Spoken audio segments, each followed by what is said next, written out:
Olá, nós estamos gravando mais um capítulo da série Turismo Rural Memórias Femininas. Hoje, Turismo Rural Memórias Femininas está indo lá para Goiás, lá para aquela bela região de Pirenópolis com a Thelma. E eu vou pedir para que ela se apresente, porque esse projeto Memórias Femininas, cada uma de nós conta um pouco da sua memória. É como, Thelma, uma colcha de patchwork, uma colcha de retalhos onde cada uma tem a sua história, a sua memória, e como eu brinco, a memória é sua, eu peço que você se apresente a todos. É, este é um canal só para fazer uma. Este é um canal de acesso livre pelo YouTube. É um canal que chama Café com Prosa. Ele é público, então as pessoas podem ir lá ouvir as histórias de muitas mulheres. E por que das mulheres? Porque no Brasil a história do turismo rural tem muito a ver com a história da mulher, do papel da mulher, do caminho dela rural. Então, nada mais lógico do que ter as memórias do turismo rural acompanhada com as memórias da mulher rural, como é a Thelma. Muito obrigada por participar, seja bem-vinda e vamos começar agora as suas memórias, que a gente possa aproveitar muito dessas terras de Goiás. Então, muito obrigada pelo convite, é um prazer, né, poder participar. Então, gente, eu me chamo Thelma, tenho 70 anos hoje, e eu nasci aqui nessa fazenda, né, a Fazenda Babilônia, vem da minha família desde 1864 e foi passando de pai para filho, né?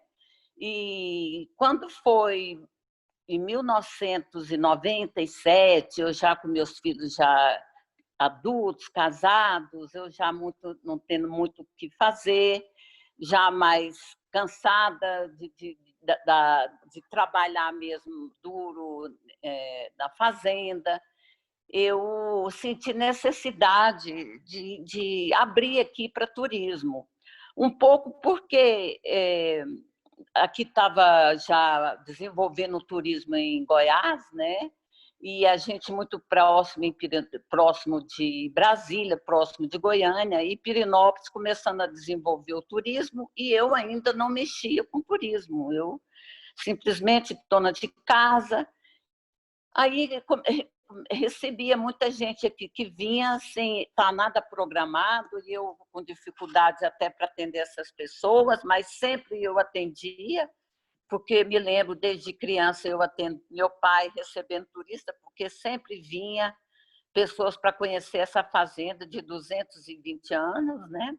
Foi quando eu falei assim, olha, acho que agora chegou a hora de eu começar a fazer alguma coisa, mas com muito medo, porque eu não fui preparada para tomar um passo desse, eu achava muito difícil para mim ter essa iniciativa de mexer com esse comércio, porque, na verdade, eu gosto de receber pessoas em casa, eu sei cozinhar, eu sei lidar, né? Sempre morei numa fazenda, mas eu tinha medo de enfrentar, porque às vezes as pessoas até me perguntavam assim, qual foi o maior problema que você teve? Eu falei, meus medos, porque a gente, nós mulheres, às vezes, nós não confiamos em nós mesmos. Nós achamos que a gente tem que provar para todo mundo que a gente é capaz, né? Então, eu tinha esses tabus que eu tinha que quebrar, mas tive a ousadia de colocar uma plaquinha lá na frente da fazenda e começar a atender turistas. Aí comecei a receber, cobrava simplesmente, era só para visitação, né? A fazenda histórica, e eu comecei a gostar. E depois uma escola de Brasília, uma amiga minha, uma parente minha, que era de uma escola lá de Brasília, falou, Thelma, eu vou levar meus meninos para conhecer como era um engenho de açúcar, porque a Babilônia ela foi um engenho de cana, né? Aqui em Goiás, no final do século XVIII. Eu vou levar, queria que você montasse para a gente um lanche para os meninos. Eu falei, mas você vai cobrar? Eu falei, não vou cobrar isso não, você pode trazer, vai ser tal. Não, você vai cobrar. E eu falei, então tá bom. Aí eu fiquei preocupada em querer agradar essas crianças, montei um café, mas coloquei presunto, coloquei queijo mussarela, coloquei, assim, foi uma coisa completamente diferente do que eu faço hoje, né? Rosquinha húngara. E só faltou colocar Coca-Cola, né? Mas eu não coloquei. Aí comecei a tomar gosto em manter café, servir o café para essas escolas. Depois eu falei assim, gente, está errado, porque como que uma pessoa vem para uma fazenda de 220 anos para comer sanduíche, comer essas coisas mais modernas? Eu falei, não, eu vou fazer o seguinte, eu vou fazer o que eu sei fazer, na verdade, porque a nossa gastronomia em Goiás ela ficou mantida porque a gente ficou muito isolado, né? Goiás, por exemplo, não teve influência de italiano, não teve influência de alemão, é muito pouco o caso de famílias de italianos aqui no início do século XX, final do século XIX. Então, a gente tem uma gastronomia ainda raiz, muito fresquinha na nossa memória. Foi quando eu comecei a resgatar hoje o que eu chamo de café sertanejo, que é meu café colonial goiano, né?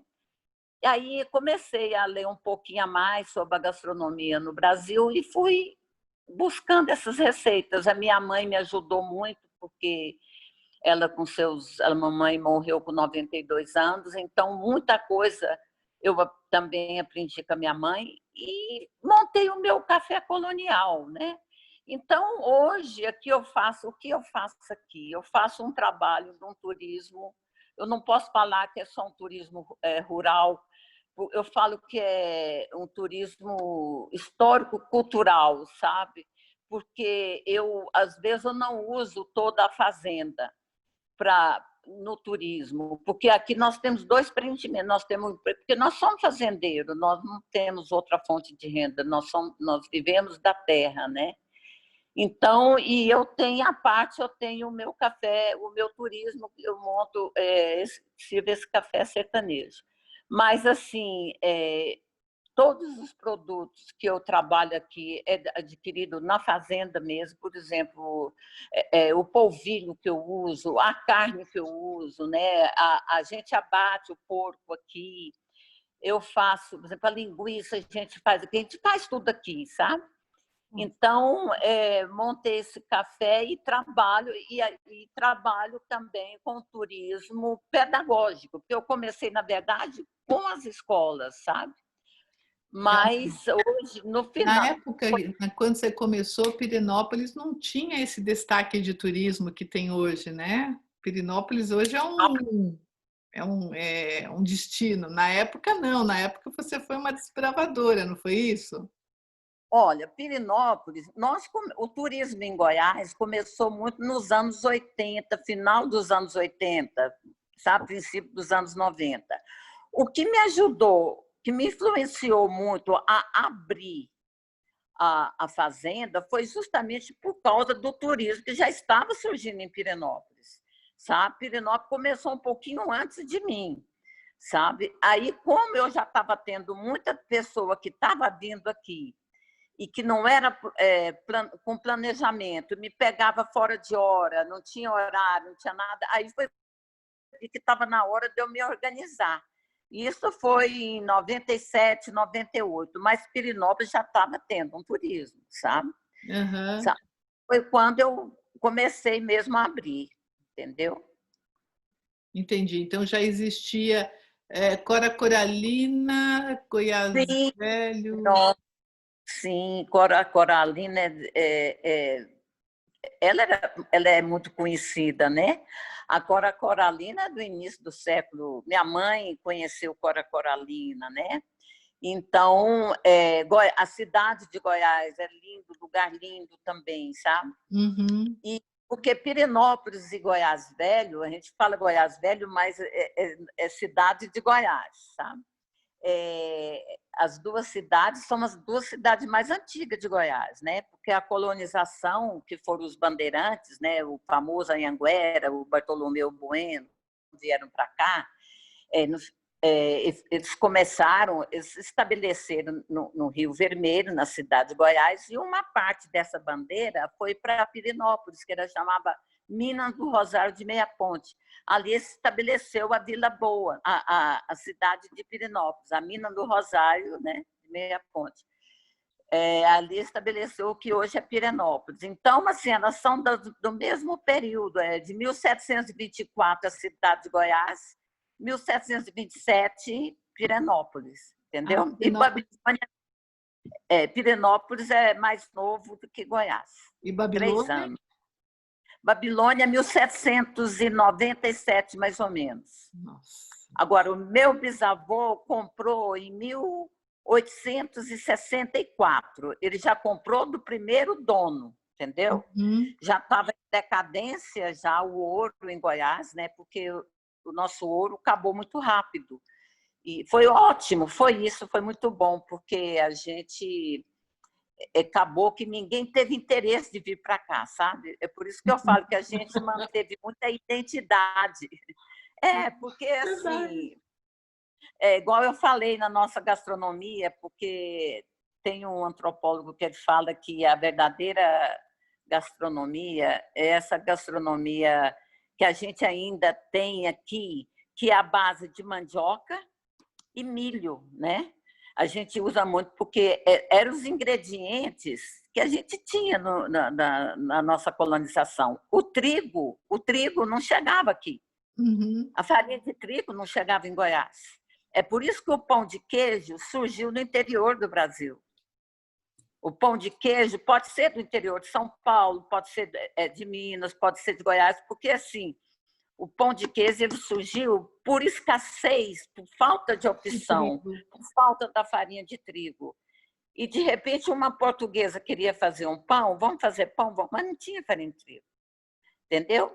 Então, assim, como Goiás ficou muito isolado, porque o ouro acabou muito rápido, você pode ver que as nossas igrejas não são tão ricas como as igrejas de Minas. Entendeu? Não é que ela não tem beleza, tem, mas ela não tem essa riqueza em ouro, porque o nosso ouro foi pouco. Uhum. Então, é por isso que Pirenópolis hoje oferece um turismo ecológico muito forte, sabe? De natureza, porque não teve tanta depredação. Perfeito. Em 1770, porque nós somos mais novos do que, por exemplo, Pirenópolis é mais novo. Nós, aqui a colonização de Goiás é mais novo que Minas, acho que 19 anos só. Só que Ouro foi Preto é de rápida. 1711.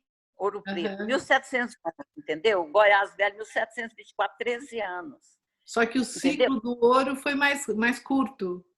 Foi mais curto. Em 1770, a gente já estava totalmente em decadência. Nós preservamos por decadência. Entendeu? Aqui, como eu falei, não vieram italianos, não vieram. Nós temos história de família italiana, história de família alemã, mas assim, muito pouco, sabe? Não influenciou na nossa etnia e nem na nossa cultura gastronômica. Uhum. Entendeu? Então, nós temos a influência. Qual que é eu falo que é a nossa influência gastronômica aqui em Goiás? É o índio, o português, que não resta dúvida, né? E o africano. São essas três, entendeu? A gente gastronomia não tem... de identidade.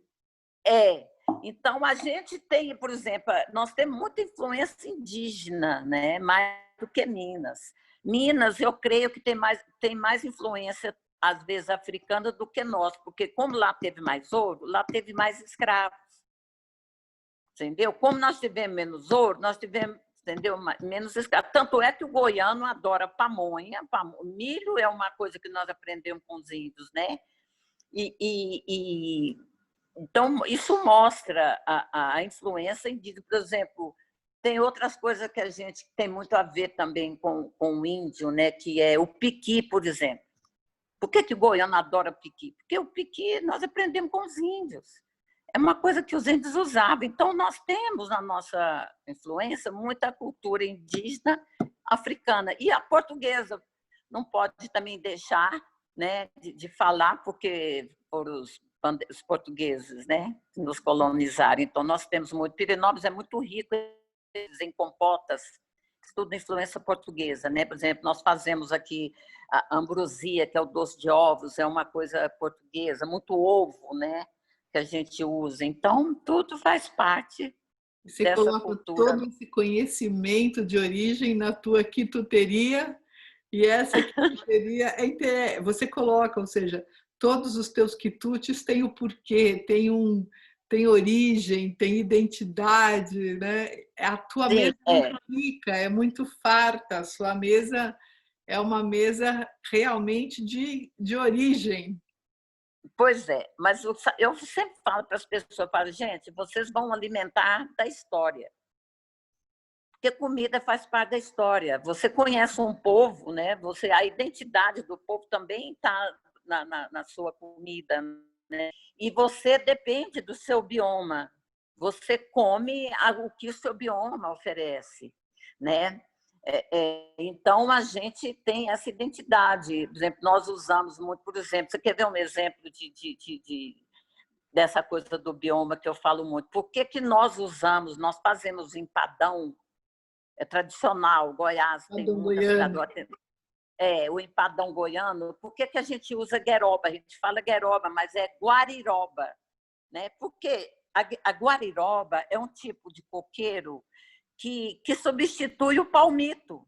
Uhum. Porque o palmito é da Mata Atlântica, nós não temos palmito. Então, alguém queria fazer, porque o empadão ele tem uma origem portuguesa dos pastelões, né? Então, eles queriam, uma portuguesa de repente, vamos fazer um empadão, bom, mas cadê o palmito? Nós estamos aqui no Cerrado. Então, descobriram esse coqueirinho, só que ele é amargo, né? Então, às vezes as pessoas me perguntam, nossa, goiano adora coisa amarga. Eu falo, não é que a gente, é porque não tinha outro, né? Então, Goiano a gente aprendeu a cozinhar com amargo. aprendemos a usar muito, o jiló a gente usa muito, né?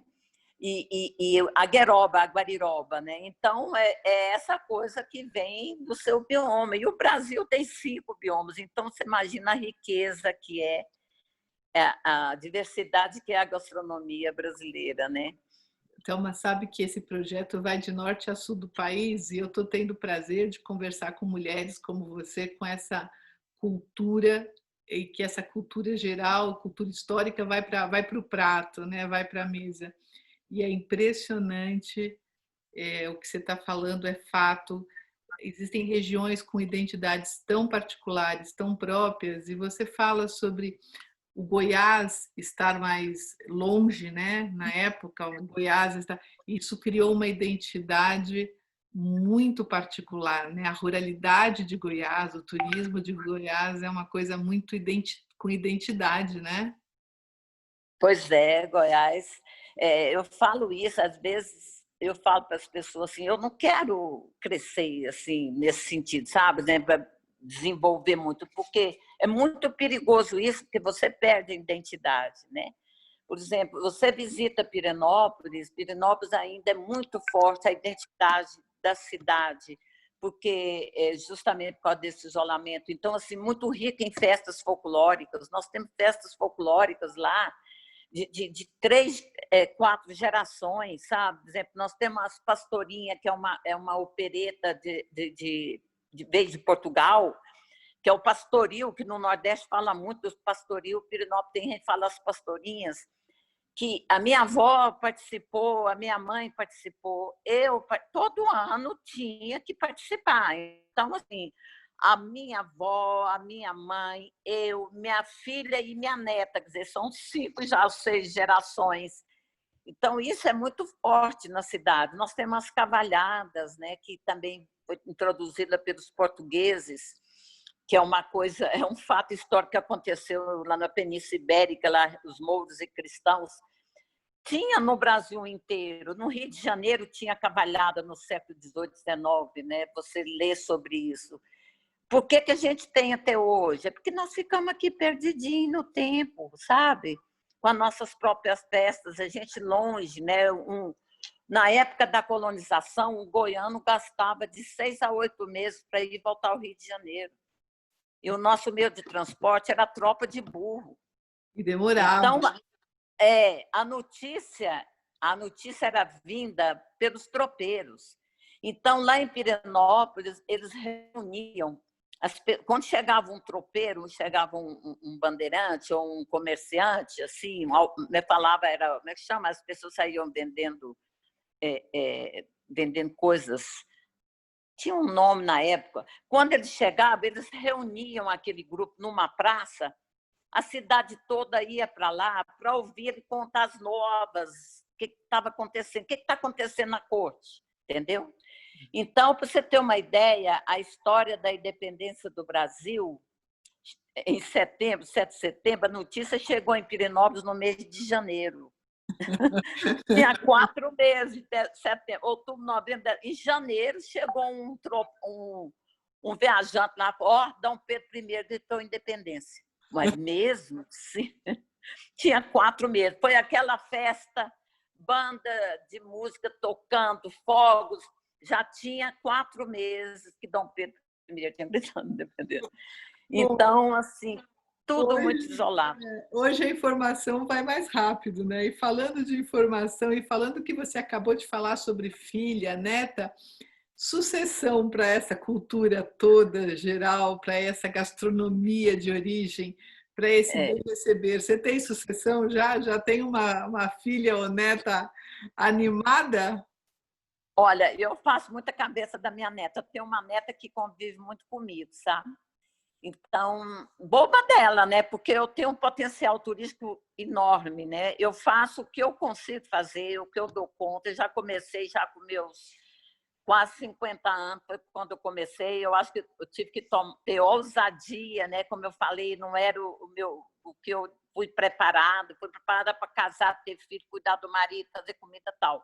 Então, assim, eu acho que eu quebrei muitos tabus, né? Não esperava chegar ao ponto que eu cheguei, porque para mim eu fico feliz, porque as pessoas reconhecem o meu café e tal, mas eu já preparo a cabecinha dela. Eu falo para ela assim, quando ela tinha 10 anos, eu falava para ela: olha, Júlia, aqui futuramente você vai fazer aqui como é que fala, uma reserva, né? Não, eu usei outra palavra que eu falei para ela.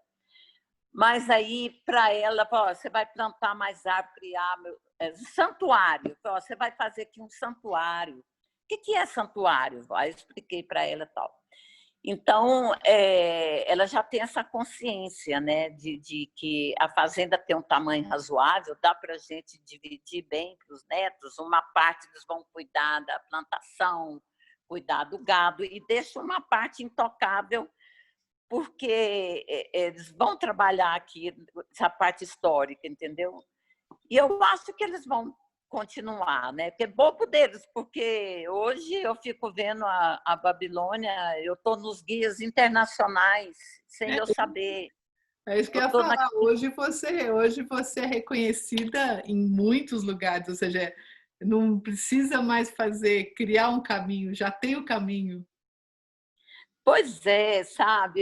E eu não fiz muito, sabe, Andréia? Para mim, sei lá, eu tenho muita dedicação no que eu faço, e eu faço com amor as coisas que eu faço, assim. Eu fico até meio emocionada, mas eu faço porque eu acho que a gente tem que... Memória é muito importante. Sem dúvida. Nosso país, a gente precisa de memória, a gente precisa de educar essas crianças. Hoje eu recebo criança que vem de São Paulo, porque o que eu sinto de São Paulo cresceu muito rápido no final do século XIX, São Paulo explodiu. Uhum. E acabou atropelando muita coisa, né? É uma cidade, foi a cidade que mais cresceu no século XIX, né? E eu acho que hoje o São Paulo eles estão querendo buscar essa coisa do caipira. Eu sinto isso às vezes, né? Porque, por exemplo, o caipira veio de São Paulo, as músicas sertanejas surgiram muito em São Paulo, não é? Então, porque era a cidade maior que tinha, tudo era São Paulo. Então, assim, perdeu um pouco, porque desenvolveu muito, cresceu muito. Então, eu acho que a gente tem que passar isso para as crianças, na formação delas, sabe? Então, eu recebo muita escola, é muito forte o meu lado pedagógico, sabe?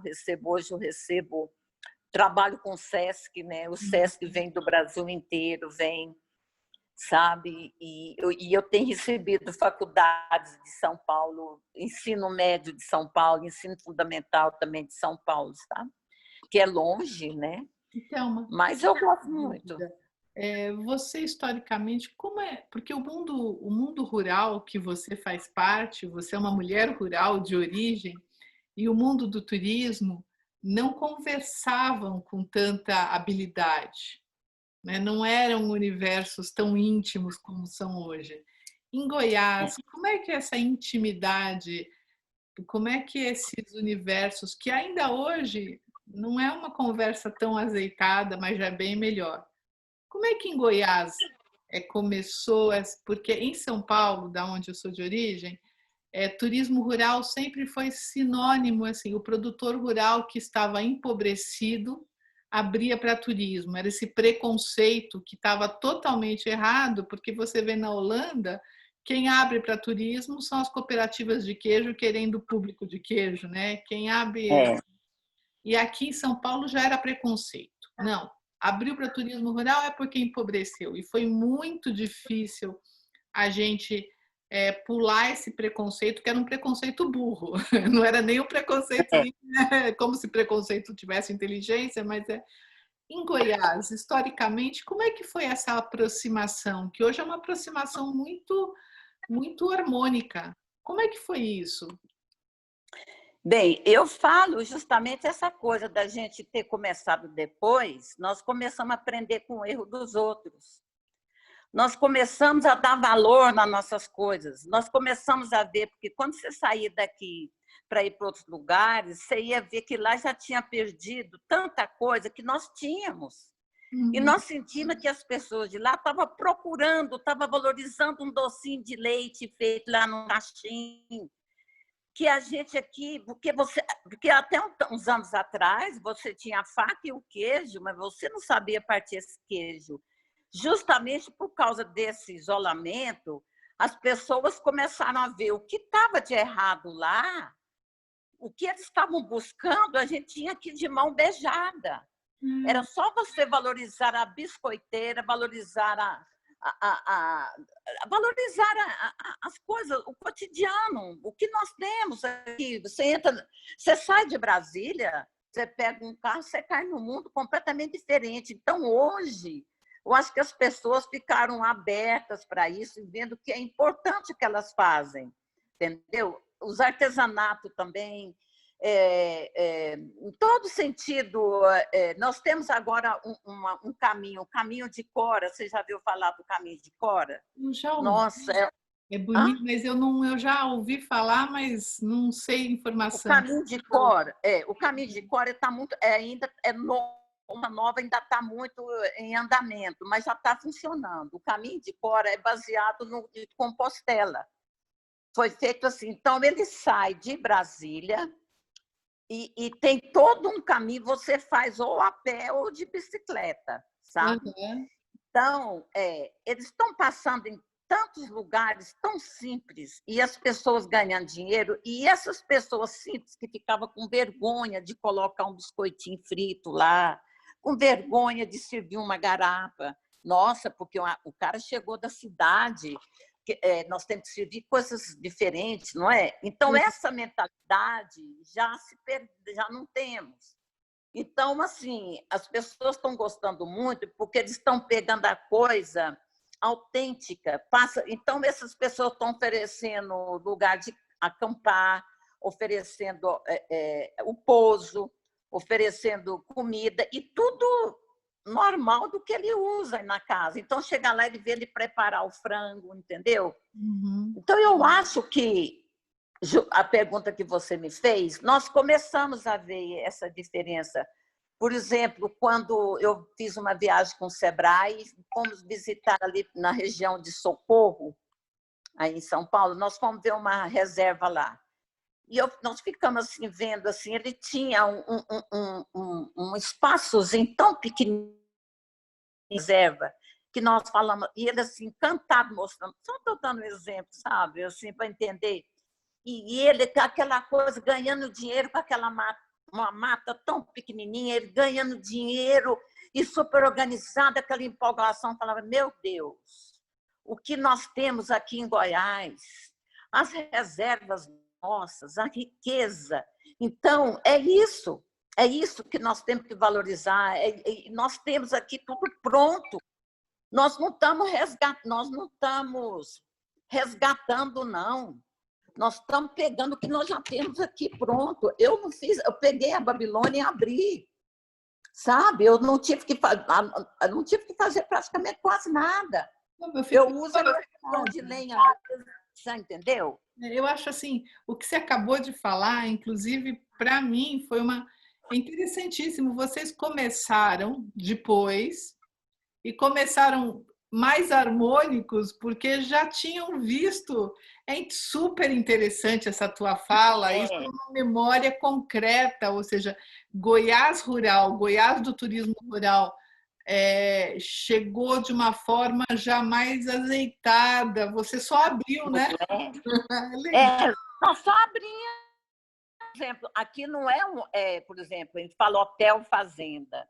Não, aqui é fazenda hotel. Tem gente que vai constrói uma coisa, faz uma coisa assim meio para inglês ver, sabe? Não é autêntico. Aqui não, você chega, é fazenda mesmo. Mas fazenda, você não hospeda, né? Você não hospeda. Eu não hospedo, sabe, André? Eu não hospedo porque eu acho que, menina, eu já estou mais para lá do que para cá, porque eu sou sozinha nesse projeto na minha vida. Meu marido assim me dá um apoio, mas assim Ele é produtor. Ele é produtor, a fazenda. Eu digo que 70% é fazenda, 30% é que eu faço, entendeu? Meus filhos não me ajudam, minha filha está no outro, meu filho tem uma fazenda em Tocantins, fica para lá. Então, eu sou sozinha, então tudo para mim povo, sabe? Agora, eu sou ousada também, né? Eu vou aprendendo, sabe? Eu mesmo crio minhas coisas, eu fotografo, sabe? Então, assim, eu sou ousada, né? Mas para mim montar aqui um hotel fazenda, eu acho que seria muito difícil, porque uma que alguém vai chegar aqui e vai falar para mim assim, eu moro na roça, minha casa não tem estuque, né? Minha casa, não sei se você sabe o que é estuque. Antigamente o povo falava estuque, não tem forro, é cheio de morcego. Eu tenho uma corujona que mora aqui, que ela é predadora de morcego, entendeu? Aí ela é da família, que ela é da família já, filha. É uma casa muito antiga, então eu teria que fazer uma estrutura, sabe? E se parecer uma perereca no banheiro, alguém vai falar para mim, tem uma perereca no banheiro. Eu falo, gente, quem vem para a roça, você vai ver perereca, você vai ver sapo, você vai ver, sabe, uma série de coisas. Então, eu acho que é muito difícil para mim. Se meus filhos quiserem... Não, eu perguntei porque você falou sobre o fazenda hotel, né? Mas eu acho que a identidade de cada um diz respeito ao que cada um quer da sua casa, na sua casa. E a aptidão, por exemplo, eu tenho uma empresa de turismo rural, moro num sítio com cavalos e tudo, porém a minha empresa de turismo rural é operadora, ela vende turismo rural. E aí me perguntam o porquê, porque eu tenho um belo lago e tal. Eu falo, olha, porque eu não nasci para receber ninguém em casa. E é uma questão de aptidão, né? Eu sou do turismo rural e tal, mas é uma questão de aptidão. Isso é fato. Então, assim, eu acho que cada um tem essa aptidão e a tua é bem clara, é bem. Agora, voltando ao caminho de Cora Coralina, está bem batizado com o nome E Mulher Interessante e Forte de Goiás, né? Mas eu começo, quando eu leio alguma coisa dela, eu choro, sabe? Eu também.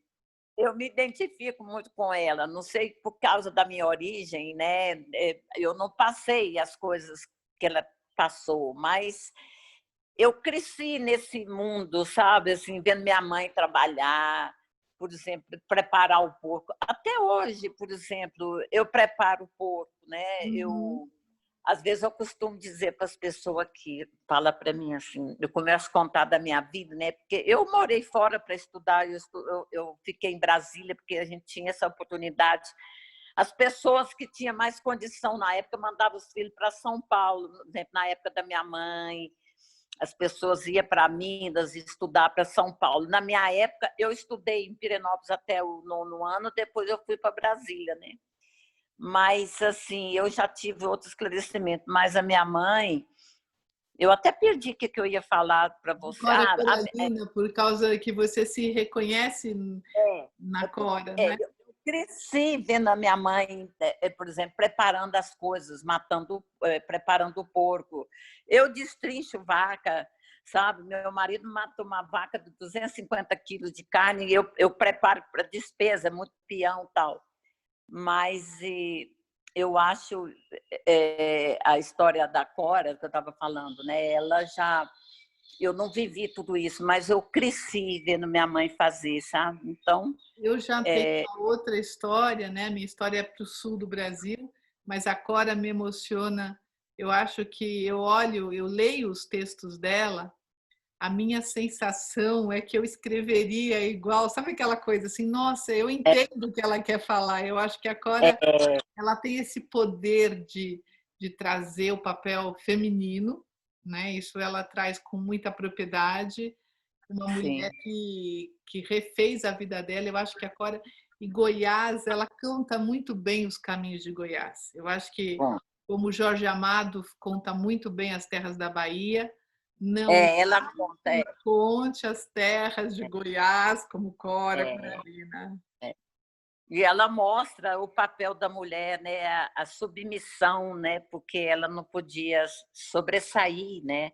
Ela, depois que o marido dela morreu, porque ela demonstra ela era que a alma não morre, mesmo se sofrer o corpo, né? Eu acho a grande sabedoria.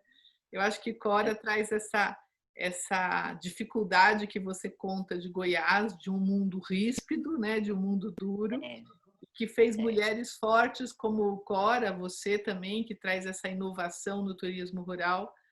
E é por isso que você está gravando essa memória, porque você conta a história de uma história que nós, né, de outras regiões, de outras... E essa memória está ficando interessante. Cada uma de nós dá um retalho da colcha. E eu vou te contar uma coisa. Está uma delícia ouvir essas memórias. Está uma delícia. Meu sábado, eu faço as gravações do canal só sábado, né? Meu sábado está completo. Assim, eu escuto histórias ótimas. Eu vou a Goiás, dou um pulinho em Piracicaba, vou para Paraíba. E hoje Pirenópolis, hoje você traz um mundo. Eu gosto muito do teu mundo, isso é fato. Sempre que posso, eu acho que o teu mundo é o que você diz, me lembra identidade, me lembra puro de origem, né? PO, como eu sou agrônoma, então puro de origem.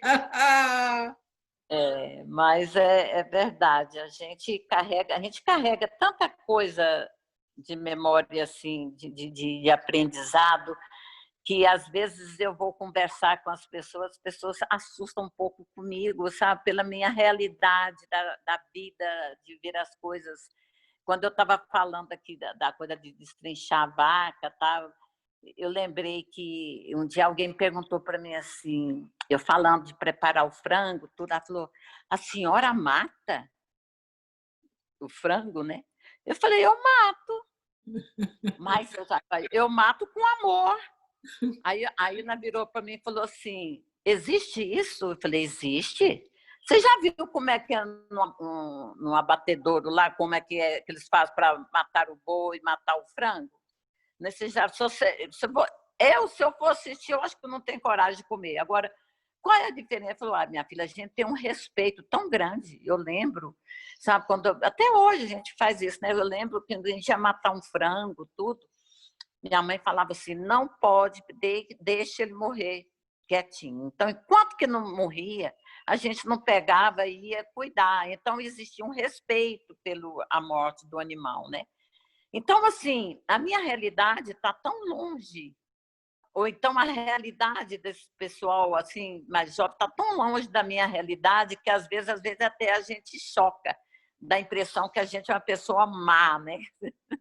Mas eu falei, não, é a realidade da gente, né? É coisa do interior, né?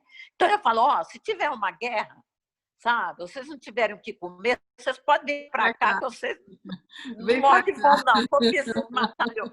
Nós estamos É, numa época muito boa para falar isso, já que nós estamos numa guerra, como você diz, estamos em pleno é, século XX, numa guerra é, contra algo que a gente não conhece, essa forma sim, de viver com sabedoria, né, com respeito à é, natureza, ela vai ser uma forma mais segura do que o normal, ou seja, vem para cá, né? é, porque hoje é tudo muito preparadinho, muito tudo pronto, né? Tudo é o tal do fast food, né? E eu sou slow food, porque é comida elaborada para a gente mesmo, né? A gente prepara tudo. É. Com tranquilidade. Thelma, nossa, assim, eu acho que a gente está esse projeto grava memórias deliciosas, né? Esse projeto está fazendo com que a gente não perca histórias como essa e fazendo que novas gerações, como você disse, Goiás começou mais tarde, por isso começou mais azeitado, né? Que as novas gerações comecem, homens, mulheres. Agora, no começo, eram só as mulheres, porque era nossa luta, nossa vontade. Hoje, que todos saibam usar o turismo como uma ferramenta de inteligência para defender essa ruralidade que nos é tão peculiar e que Goiás Nós somos rural, o povo brasileiro, né? É origem rural, origem sertaneja mesmo. e a gente pode ter estudado lá fora, a gente pode ter, né? Tem hoje os netos vão Mas estudar não fora, não perde, faltam, né? Não perde, não perde. Quando eu morava em Brasília, todo mundo falava para mim, escuta, você é de fazenda, né? Parece que estava escrito na minha testa, porque a gente não perde. E eu falo assim que nós tivemos a oportunidade de aprender, de entender que a gente não pode mudar, sabe? Que isso é maravilhoso, não ter vergonha, sabe? Porque primeiro as pessoas tinham vergonha, o Jeca Tatu, né, como a figura do Jeca Tatu, que ele foi, acho que até o Monteiro Lobato ficou insatisfeito com essa coisa que ele criou, essa como é que fala, essa imagem, né? Mas assim, eu acho que nós aprendemos a valorizar isso, justamente porque a gente aprendeu depois, né? Foi a oportunidade que veio depois, né? Estamos aprendendo com os erros, né?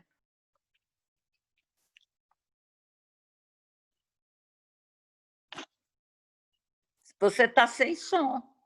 você vê, eu estou aprendendo, eu ainda não estou aprendendo tanto essa Não, mas internet, ainda esses programas Zoom, essas coisas todas que nos facilitam, né? Ainda está um aprendizado. Queria te sim, agradecer a tua participação, dizer que tuas memórias fazem parte agora do nossa colcha de memórias, da nossa colcha do sim. diário. É lindo esse texto da Cora, né? Não é? É, As fãs de Cora Coralina querem só, saber, isso mesmo. Realmente, eu acho que ela diz com muita propriedade essa. Cada uma tem uma história, cada uma traz um pouco. Isso demonstra a força de um produto, do turismo, da ruralidade. Muito obrigada.